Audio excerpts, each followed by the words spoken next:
So hey hi everyone, welcome back to the channel. UP special GK GS के next topic में आज हम पढ़ने वाले हैं यूपी का फेमस लोकगीत।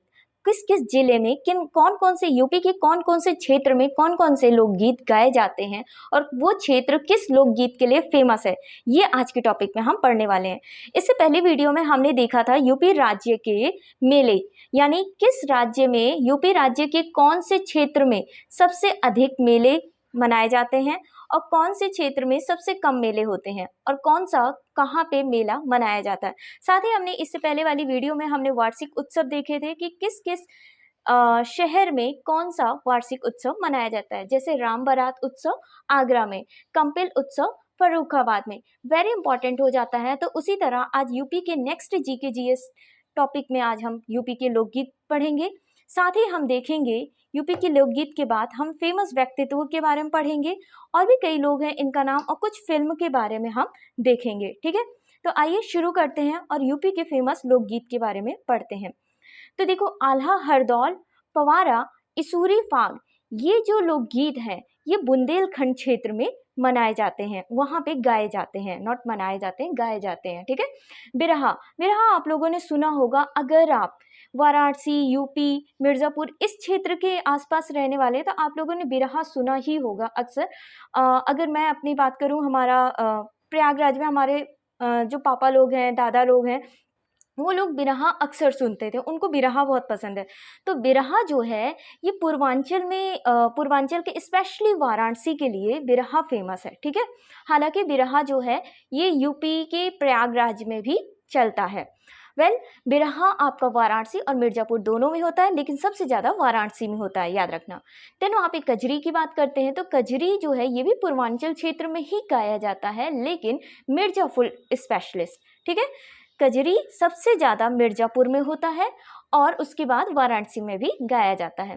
देन बेहतर बील और लावड़ी चैती, ये जो लोकगीत है रुहेलखंड में गाया जाता है। देन रसिया और होली, होली आप लोग रसिया और होली ये नाम सुनते ही आप समझ जाओगे कि मथुरा ब्रिज की तरफ का है। कृष्ण जी, आप सभी लोगों ने कृष्ण जी की कोई ना कोई स्टोरी देखी होगी, सुनी होगी। तो ब्रजभूमि, रसिया, होली ये सब कहाँ का है? ब्रजभूमि का है। ढोला, ढोला लोकगीत आगरा का है। सोहर, सोहर आपने अगर देखा सुना हो तो सोहर जो है ये प्रेग्नेंट जब बच्चे जब डिलीवरी होती है प्रेग्नेंट लेडी की, तब सोहर गाना गाया जाता है। हम लोग की तरफ तो यही होता है, तो आप लोग अपनी तरफ बताइएगा कि आप लोग की तरफ कौन सा लोकगीत गाया जाता है। सोहर जो है अवध पूर्वांचल दोनों में गाया जाता है। रागनी गीत की बात की जाए तो रागनी पश्चिमी क्षेत्र में मनाया जाता है। एक चीज़ और, मैं नेक्स्ट वीडियो में आपको यूपी का मैप बताऊंगी कि यूपी के मैप में सबसे पहले आपको पता होना चाहिए दैट कौन सा जिला कहाँ पे है, ये आपको पता होना चाहिए। ठीक है, पश्चिमी क्षेत्र में कौन से जिले हैं, पूर्वी क्षेत्र में कौन से हैं, उत्तरी में कौन है, दक्षिणी में कौन है, ये आपको पता होना चाहिए। नेक्स्ट वीडियो में मैं पक्का यूपी का मैप लेके आऊँगी, आपको यूपी का मैप पहले समझाऊंगी। ठीक है, एक नोट में है, इंपॉर्टेंट पॉइंट है दैट ढोला यूपी के मारू का नहीं है, ये राजस्थान का लोक नृत्य है, किंतु यह समिति रूप में आगरा मेरठ में प्रचलित है। ठीक है, तो ढोला जो है ये यूपी का गाना तो नहीं है, यूपी का लोक नृत्य तो नहीं है। आगरा आपको पता है कि ये राजस्थान से सटा हुआ है। ठीक है, अगर नहीं पता है तो कोई बात नहीं, नेक्स्ट वीडियो में आपको मैप में समझा दूंगी। आगरा राजस्थान से सटा हुआ है, इसकी वजह से आगरा में ढोला लोकगीत भी गाए जाते हैं। लेकिन ढोला जो लोकगीत है ये यूपी का नहीं है, ये कहाँ का है? ये राजस्थान का लोक नृत्य है, लेकिन ये समिति में आगरा मेरठ में प्रचलित है। ठीक है, नेक्स्ट आते हैं, पढ़ते हैं। ओके, अब देखते हैं कुछ फिल्म के बारे में। बीपी मिश्र देवरिया, बीपी मिश्र देवरिया भारत की पहली बोलती फिल्म में ये निर्देशक थे। और पहली बोलती फिल्म वेरी इंपॉर्टेंट है, आपसे सीधा क्वेश्चन पूछ लेगा कि भारत की पहली बोलती हुई कौन सी फिल्म है, तो भारत की पहली बोलती हुई फिल्म आलम आरा है। इसको टिक लगाइए, लिख लीजिए, कुछ भी कीजिए, लेकिन इसको मत भूलिएगा। ठीक है, आलम आरा भारत की पहली बोलती हुई फिल्म है और इसके निर्देशक कौन थे? बीपी मिश्र देवरिया थे, और ये कहाँ के रहने वाले थे? यूपी के, इसीलिए ये इंपॉर्टेंट हो जाता है, बहुत ज़्यादा डिटेलिंग में नहीं। देन फिल्म सिटी की बात करते हैं तो बिल्कुल फिल्म सिटी कहाँ है नोएडा में है। नोएडा उत्तर प्रदेश प्रचलित की स्थापना 1975 में हुई है, ठीक है। अब पर्यटन विकास निगम की स्थापना 1974 में हुई है। अब कुछ अलग नॉलेज देखते हैं।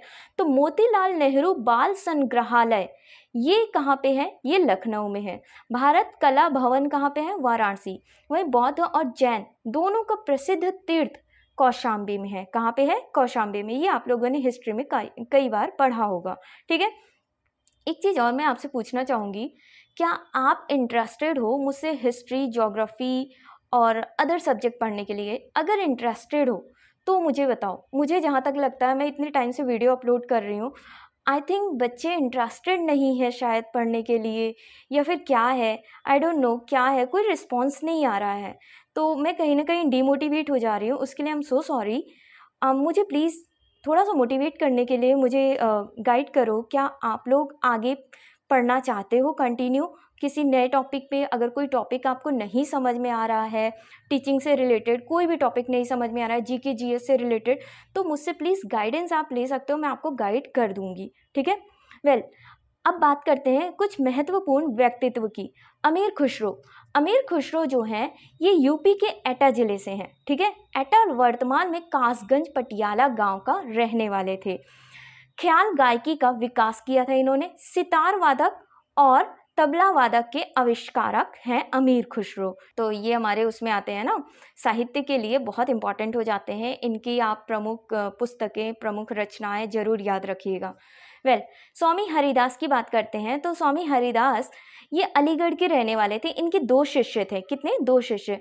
एक का नाम था तानसेन, जिनका जन्म ग्वालियर में हुआ है। दूसरे का नाम वैजू बावरा था, जिनका जन्म गुजरात में हुआ है। ध्रुपद धमार शैली का प्रवर्तक स्वामी हरिदास को माना जाता है। वेरी इंपॉर्टेंट हो जाता है, ध्रुपद धमार शैली का प्रवर्तक। किसका? ध्रुपद धमार शैली का प्रवर्तक स्वामी हरिदास जी को माना जाता है। वेल, नेक्स्ट आते हैं निजामुद्दीन औलिया। बदायूं के रहने वाले थे। बस आपको ऊपर ऊपर जानना है कि ये लोग यूपी क्षेत्र से संबंधित थे, ठीक है। अब मैं ये नाम क्यों बता रही हूँ? ये नाम इसलिए बता रही हूँ क्योंकि इन नामों से आपको हो सकता है कि हिंदी के कलाकार, हिंदी के इतिहास रचनाकार, इनके रचना का नाम आ जाए कोई, ठीक है। ये इनकी पुस्तक का कोई नाम आ जाए, वो आपसे पूछ ले, ये इनके बारे में कुछ फेमस चीज़ें पूछ ले, तो यानी आपको इनके बारे में थोड़ा सा फोकस करना है, ठीक है। निजामुद्दीन औलिया बदायूं के रहने वाले थे। वहाँ जियाउद्दीन बरनी जो है ये बुलंदशहर के रहने वाले थे। टोडरमल सीतापुर के रहने वाले हैं। फैजी अब्दुल फजल आगरा के रहने वाले हैं। बीरबल कल्पी जालौन के रहने वाले। देन उसके बाद बात करते हैं लक्ष्मीबाई। लक्ष्मीबाई जो कि कहाँ जन्मी थी? वाराणसी, यानी ये वाराणसी की रहने वाली थी। इसके बाद इनकी शादी कहाँ पे हुई थी? झांसी की रानी लक्ष्मीबाई यानी झांसी में हुई थी। नेक्स्ट पढ़ते हैं हम कुछ और फेमस कलाकार हैं, उनके बारे में जानते हैं। जैसे कि चौथे नंबर पे तात्या टोपे आते हैं, उर्फ रामचंद्र पांडुरंग। ये कहाँ के? कानपुर के रहने वाले थे, कानपुर के बिठूर में। राम प्रसाद बिस्मिल, ये देखो काफ़ी इंपॉर्टेंट है। तात्या टोपे हो गए, राम प्रसाद बिस्मिल हो गए, चंद्रशेखर लाल बहादुर शास्त्री, काफ़ी इंपॉर्टेंट नाम है, ओके। ये नाम देखते ही आपकी आंखें खुल जानी चाहिए कि भाई बहुत इंपॉर्टेंट टॉपिक है। राम प्रसाद बिस्मिल, इनका जन्म शाहजहांपुर, कहाँ पे? गोरखपुर में हुआ था। इनका जन्म शाहजहांपुर में हुआ था और इनकी फांसी गोरखपुर में हुई थी। चंद्रशेखर आज़ाद की बात की जाए, इनका जन्म उन्नाव में हुआ था, मृत्यु इलाहाबाद में हुई थी, ठीक है। इलाहाबाद में चंद्रशेखर आज़ाद पार्क भी है। वहीं पे बात करते हैं लाल बहादुर शास्त्री जी की। इनका जन्म मुगल सराय में हुआ था। तुलसीदास का जन्म चित्रकूट के पास राजपुर गांव में हुआ था। वहीं पे मिर्ज गलिब, इनका जन्म आगरा में और इनकी मृत्यु दिल्ली में हुई थी। अब वहीं बात करते हैं नज़ीर अकबराबादी की। तो इनका संबंध आगरा से था और चकबद्ध का संबंध लखनऊ से। फिराक गोरखपुरी, रघुपति सहाय गोरखपुर से संबंधित थे। कैफी आजमी, आजमगढ़ के, आजमी से आप याद रखना आजमगढ़। रामचंद्र शुक्ल बस्ती से संबंधित थे। मजरूह सुल्तानपुरी से संबंधित थे। वहीं अकबर की बात करें तो अकबर इलाहाबादी थे। क्या थे? इलाहाबादी। मजाज की बात की जाए तो ये लखनवी से संबंधित थे। राहुल सांकृत्यायन का संबंध आजमगढ़ से था। तो बस आज के लिए इतना ही। मिलते हैं नेक्स्ट वीडियो में। वहाँ पे हम नेक्स्ट वीडियो में हम कुछ लेके आएंगे यूपी का मैप, जिसमें हम यूपी के आपको क्षेत्र बताएंगे, कौन सा राज्य, कौन सा जिला किस राज्य से सटा हुआ है और कहाँ पे कौन सा आपका मंडल आता है, कौन सा राज्य आता है, कौन सा जिला क्षेत्र है, कौन सा शहर किससे टच है, कौन सा उत्तरी में आता है, कौन सा पश्चिमी आता है, कौन सा पूर्वी आता है, कौन सा दक्षिणी आता है, ये सब हम पढ़ेंगे। यूपी का आपको मैप पता होना चाहिए। वेल, अदर सब्जेक्ट के जीके जीएस के लिए मुझे कमेंट कीजिएगा, अदर टॉपिक्स पढ़ने के लिए भी मुझे प्लीज़ गाइड ज़रूर कीजिएगा, एक तरह से मुझे बताइएगा।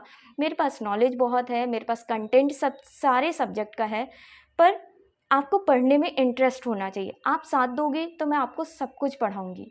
ओके, तब तक के लिए बाय बाय, टेक केयर।